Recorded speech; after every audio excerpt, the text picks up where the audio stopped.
Okay, All got right, you. so let's talk a little about Shovevim. Now, obviously, this is going to be Shovevim for girls, and it's going to be completely different schmooze than it would be for boys.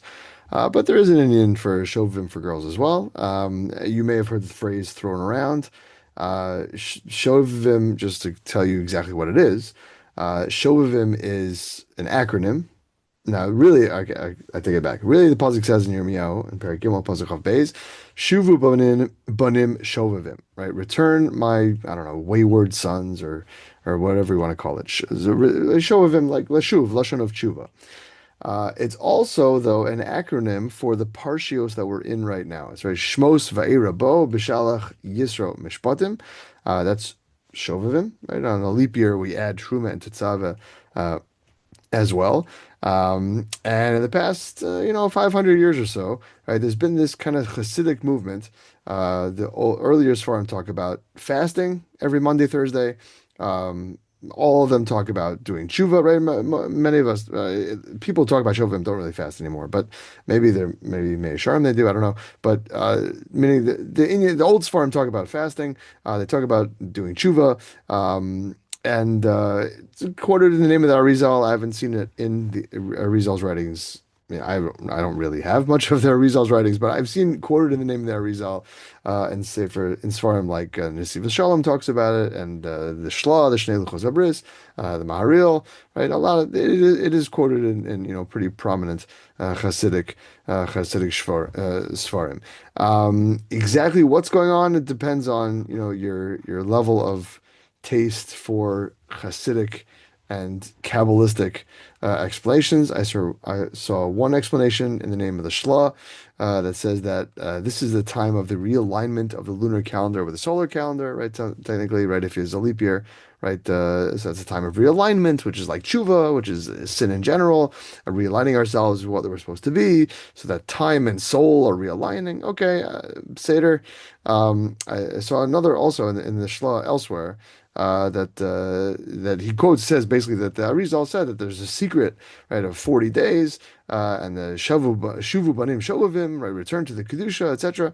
Okay, I mean, perhaps a more straightforward, let's say, Litvish approach, which I apologize for being a very straightforward Litvish person, is why it falls out during this time, is simply the narrative in the Chumash, right? Bnei Yisrael are in Mitzrayim, right, in Shmos and Va'era, right? They're in the Shibud Mitzrayim, right, heavily influenced by the immorality, right, of the Egyptians.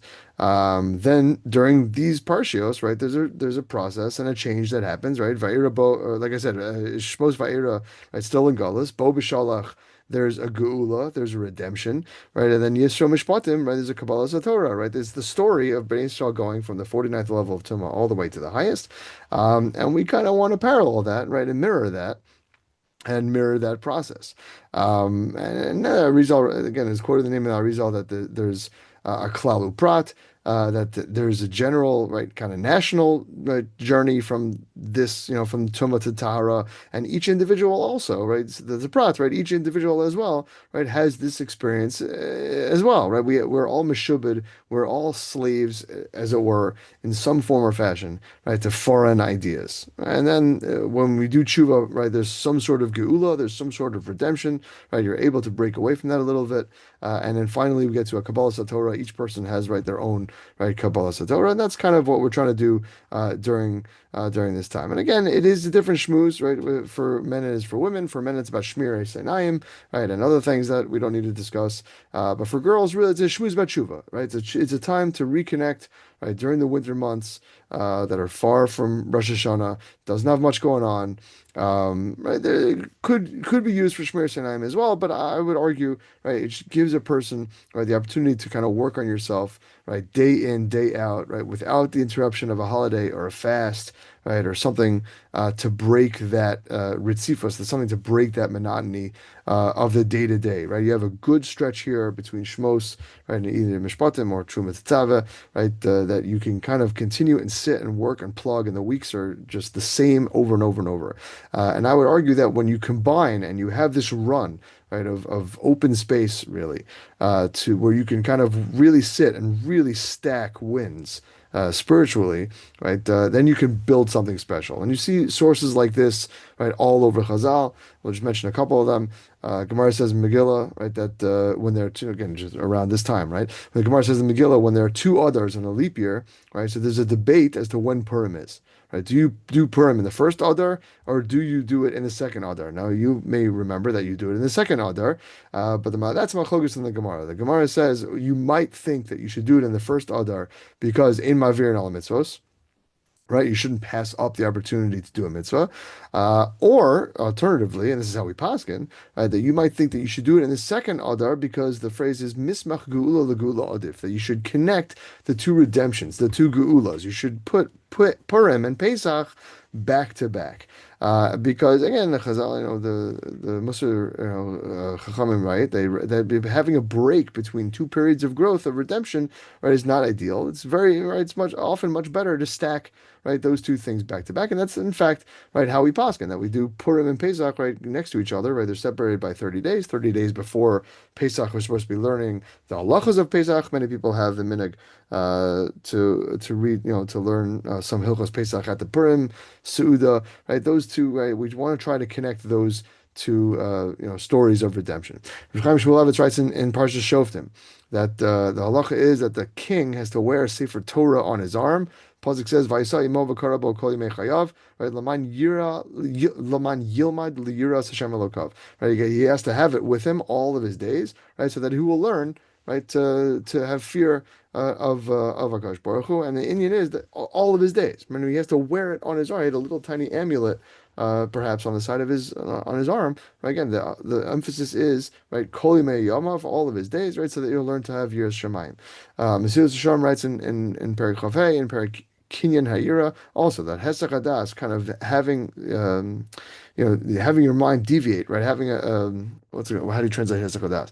Having kind of like some separation, really just forgetting, right? Removing your mind from something, right? That's the biggest obstacle, right, in Yiras Shamayim. Right? Rav Chaim Shmulevitz quotes a couple more Makoros in the Gemaras, where the Gemara says in Eruvin, Daf Nadalid, that Rabbi Pereda used to teach, or once taught his student 400 times, right, a certain halacha. The student had Hesach Hadas, and he forgot it, and he had to teach it another 400 times. The Gemara in Ksubis and Daf Samach Gimel, again, quotes a famous story of Rabbi Akiva. He went to learn for 12 years, right? He went, you guys have probably heard this several times, right? Before he went home, right? He went home, right, after 12 years, and he kind of overheard his wife saying, well, if he'd only learned for another 12 years, right, I wish, right, he would learn for another 12 years, that would be amazing, right? So immediately Rabbi Akiva went back to the Beis Medrash. Again, famous, why didn't he just go inside, knock on the door, say Shalom Aleichem, right, spend the weekend? Because he knew that an interruption, right, is different, is going to, change, right, his experience. That 12 plus 12 is different, right, than 24 straight years. And Rav Chaim Shmulevitz quotes a famous mashal that if a person wants to boil water, right, he has to boil the water straight, right? You have to keep the fire on. If you turn the fire off or take the water off the flame for any amount of time, right, you lose some of the heat that you've created, right? If you start and stop even 1,000 times, right, you'll never boil, right, the water, and that's a mashal, right, for Yiras Shamayim and Islavus and passion and Torah and Yiddishkeit. So let's talk a little bit about tshuva. We're going to use Rav Melech mostly because that's kind of where my research focused. Right, you can look in the Ziva Shalom also, and the Slonimer Rebbe also has a lot about this stuff. It's fantastic. But let's just stay with Rav Melech because he's awesome. Rav Melech tells a story about it's a boy who went OTD, who went off the derech, fell in with the wrong crowd. Right, hosted a party at his house. Right, parents are away from the weekend. Place got wrecked. And the kid panics and runs away and moves with other friends who are also off the derech, right? And doesn't call his parents, ignores his parents' phone calls, so embarrassed, right? Just totally not connected. Inevitably, right, boy became close with, a guy who does these types of things, with kind of reaches out to these types of teens, type of people, right? Then the kid started coming back a little bit, but he still wouldn't take his father's calls. So the guy went to his father, who was trying to schmooze it over, and the father said, I understand, if the kid's coming back, he knows about Kibbut Aveim, right? Why doesn't he take my calls? So the guy told this to the boy, and the boy said, how can I talk to my father? How can I talk to him? I destroyed his house. I caused thousands of dollars in damage. I can't pay him back. So how could I even talk? How could I take his calls? How could I face him? So the guy stared at the boy and he said, do you think your father cares about your money? He cares about you, right? He wants you, not your money, right? And so Rav Melech, right, explains that your father, right, with a capital F, right, also feels the same way, right? We owe Hashem so much, right, and we can never pay him back, right? But Hashem's not looking to get paid back, right? He doesn't want to set up a payment plan, right? He wants us. Right, he said this. Melech says that's what Shovevim is all about. It's about kind of returning a little bit, taking some time. It's been a long time since Rosh Hashanah Yom Kippur. We may have forgotten or kind of been lazy about the Kabbalahs we made. Then it's time to kind of remind ourselves and open. If you wrote down, took some notes, maybe made some sort of promises, bli neder. Right, it's a time to open up that notebook, kind of see, put up that file on your computer, and kind of check in and see what we were trying to, what we took upon ourselves during the Amnot Raim. And says Rav Melech again, he always says this, but it's important to reiterate because we always forget that even a small Kabbalah, even a small accomplishment, right, is valuable because the Yetzer Hara very often is very good, right, at telling us and making us think that tshuva is only for big things, right? Only big accomplishments is tshuva, and that's ridiculous. Right? That's ridiculous. Any small, tiny, little accomplishment is enormous. And he says that sometimes, right, people have a difficult time being mekadesh their entire selves. It's very hard, right, to make your entire self holy. I had a shmooze this morning, right? One of the Shanav girls was saying that she feels like she's not accomplishing because she's how can I keep this halacha if I don't keep that halacha, right? Or I think the examples was Shabbos and Tznius. I forget exactly, but that thing's ridiculous, right? That's ridiculous, right? Even if you're good at Shabbos, but Tznius is harder, or you're good at Tznius and Shabbos is harder, or you're good at Shabbos and Lashon Hara is difficult. So how can you ever be mekadesh your entire self? Well, the Gemara, Rav Melech just gives one example, right? The Gemara says right, that if a person is mekadesh a korban ola, if a person used that, we're learning Zvachim and Menachos now in the Daf Yomi, so we're knee deep in all the korbanos. So if you're trying to designate an animal as a korban ola is entirely burned on the fire. So if you say, right, normally you just be mekadesh the entire animal, say this animal is going to be a korban. But if a person says this leg is a korban ola, so there's a machlokus in the Gemara, right, whether the entire animal is holy, and some opinions say that the entire animal is holy, that the pashat, right, the kedushasa me'aregel, that the kedusha spreads right from the leg. Right, so if you're makdish just a limb like the leg, the entire animal is holy. So says Rav Melech, right? Okay, we can't be makdish our entire selves as a korban, right? We don't fast like they used to be able to during Shovevim every Monday, Thursday for 6 weeks. Okay, we don't do that, right?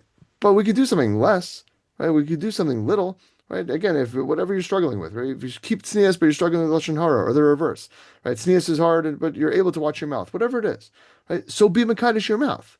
Right? So be Mekadesh, pick whatever, right? Be Mekadesh, whatever it is. And the Kedusha will spread, right, to the rest of your body, right? We don't realize, right, the Hatzlacha, the success of keeping even one aspect of one instance of not saying Lashon Hara, right, is tremendous, right? It's still a tremendous Hatzlacha and still incredibly valuable. Rav Meir tells a story about a hunter. Again, great mashal. I don't know if you've ever seen this. It's printed in, I think, a couple of his English svarim, so it could be that you've read it or you've heard it. It tells a mashal of a hunter, right, whose eyesight rather got worse and worse and worse. So he started using his hearing, right, started relying on his hearing. And when he heard it, he was able to tell when an animal was breathing and moving and whatever, and he was able to shoot and kill and stay a hunter. Then once, right, he heard a lion, right, out in the jungle or whatever, and he shot and fired. Okay. And a couple of seconds later, he heard a lion again, right, closer and louder. So he was surprised, right? So he used his senses again, and he thought maybe he must have missed, right? And he fired again. Sure enough, right, a few minutes later, he heard another roar. Closer, louder. Okay, shot a third time. Another roar. Fourth time, right? By this point, he's already, all right, I guess I can't cut it anymore. He's no longer, like kind of can't trust his senses anymore. So he shot again, right, kind of got out of there, right, went home, put his rifle away, and said, all right, we're done here. And his wife asked him, well, what happened here? Why'd you leave so fast? Why'd you put the rifle away? What happened? He told her the whole story. Her senses aren't what they were. I must have been, I must not be able to shoot anymore. Right? And he's retiring. He's done. So wife goes out to the field where he'd been, apparently not afraid of anything, right? And she came back a while later with a picture. And the picture was of 4 lions lying dead in the field. And the hunter hadn't missed at all, right? There'd just been more than one lion, right? For every shot he'd actually hit, he just didn't have the right eyesight. He couldn't see anymore well enough, right, to see that he'd actually hit all the lions. Every time he'd hit a lion. And if he could really see, right, he could really realize that he was actually hitting the mark every single time. Says Rav Melech, it's the same thing with us, right? We don't see the results of our efforts, right? We don't see the piles of dead lions, right, all around us, right? The tests that we've passed over and over and over, time and time again. And the tests keep coming, right? Like the lines in the story, they get louder and they get bigger and they get, closer, right? So we feel like we've missed, right? We feel like the tests are so big, right, that we have to run away and put down the weapons and retire, and that's it. I can't fight anymore. But the truth is the opposite, right? Because you won, right? Only greater challenges are being sent to us, right? But we, unfortunately, right, we can't necessarily see it. So these are times again that we have to kind of take a step back and kind of get out of the tumah of Mitzrayim. We have a real siyata d'shmaya to get close to Hakadosh Baruch Hu. Right, Rav Melech quotes this Fasemes. It says the name of his grandfather, Chiddushei Harim. Right, Pasuk says one of the lashonos of Geula that we read last week in the parsha. It is Votzesi eschem mitachat sivlot Mitzrayim. For the Sephardim, that's V'tzotzeti etchem mitachat sivlot Mitzrayim. Good. I will never get tired of the joke. I'm sorry. It's just gonna happen over and over and over. I apologize. Anyway, Hashem promises us to take us out of the burdens of Mitzrayim, and the Chiddushei Harim explains that Golus, right?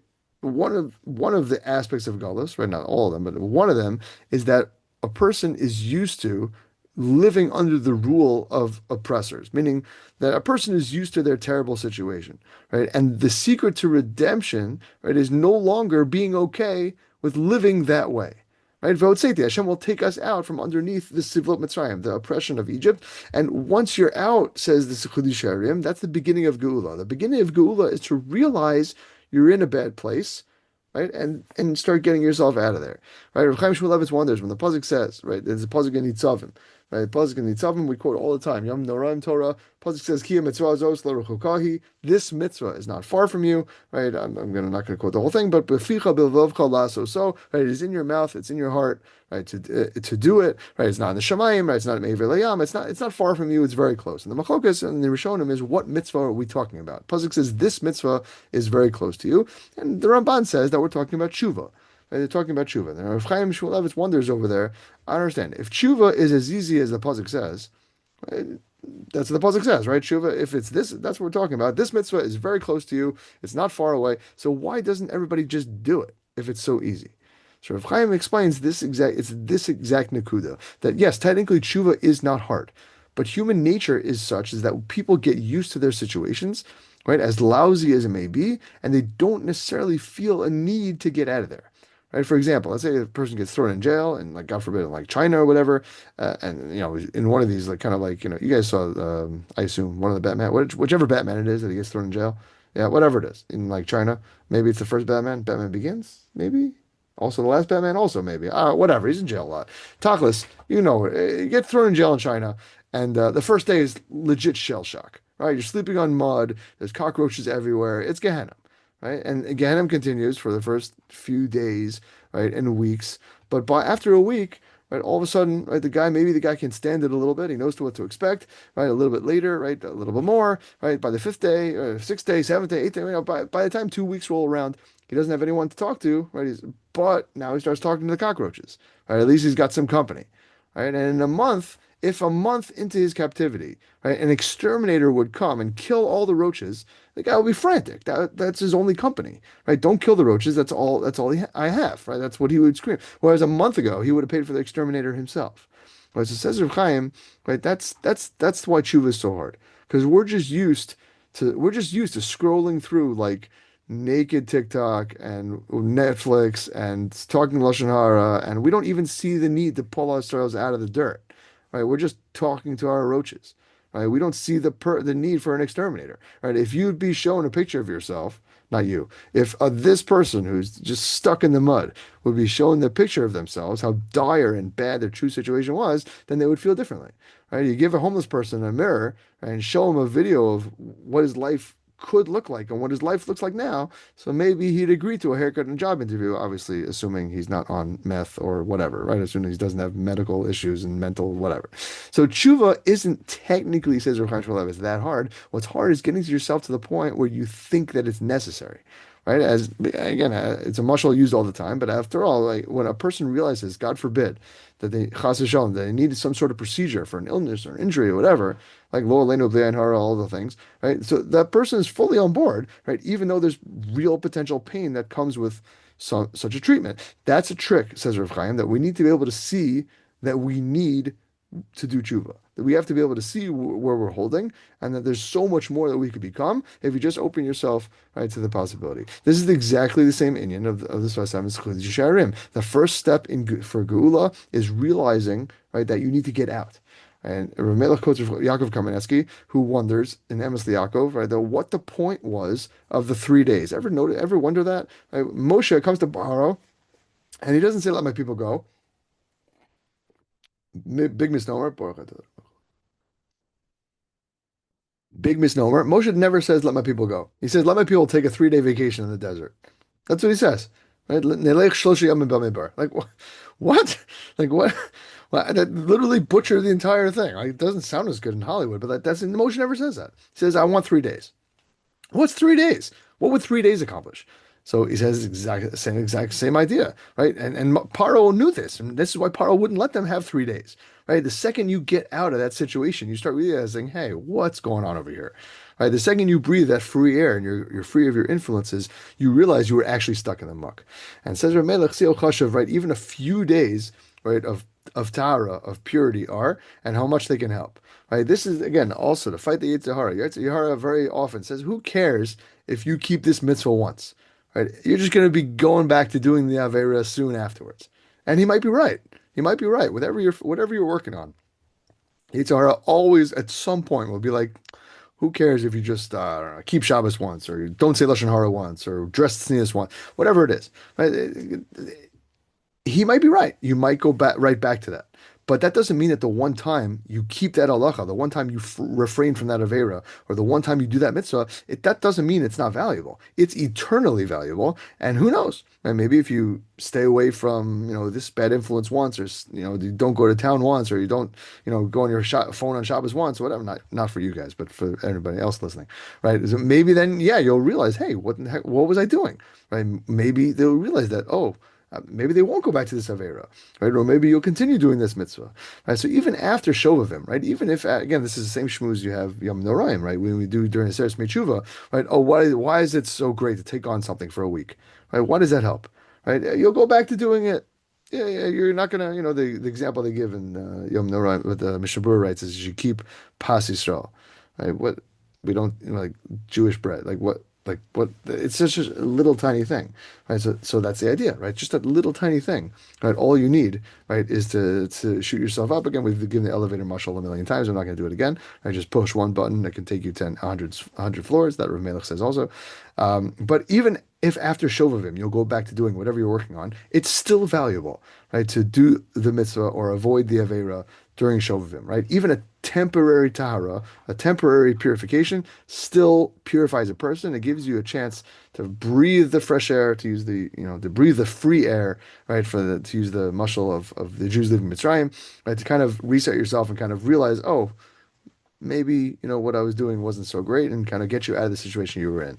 Rav Melech, just one more point, quotes the Ateres Yeshua from Zhikov, who was once in Vienna. Vienna is in Austria, and he saw a man sweeping the streets. Back in the day, that was a big thing because obviously you'd have horse and buggy, and things would get dirty, people walking around, dirt, etc. Right? Again, droppings from the horses, I'd imagine. So he said to him, "I don't understand. Why are you sweeping the streets? Right? The streets are going to get dirty again in a few hours. Right? What's the point of sweeping the streets?" So the street sweeper answered him, "Yeah, I know, but if I never swept the streets, right, the filth would pile up so high that no one would be able to walk." And says Yeteres Yeshua, that's our job, right, during Shovavim, right, to kind of sweep the street once, right, even if it'll get dirty again afterwards, right. It's valuable, inherently valuable, right, to sweep the street and kind of do whatever halacha you're working on, right, to do it, fulfill it once or avoid it once, whatever you're doing. Right, doing it even once, right, is immeasurably valuable, right, and that's what we're charging now, right, during Shovavim, to kind of take upon ourselves something a little bit extra to kind of get ourselves to that next level, right, kind of take a good look at where we are and see if maybe, right, there's another level that we can hit, and kind of realize, right, that right, we are to some extent and to a large extent, right, still stuck in the muck and the dirt of Mitzrayim. Mr. Shem, we should be zocha to get out of it right as soon as we can. All right, dude. It's good to see everybody. Thank you, Abba. Thank you so much.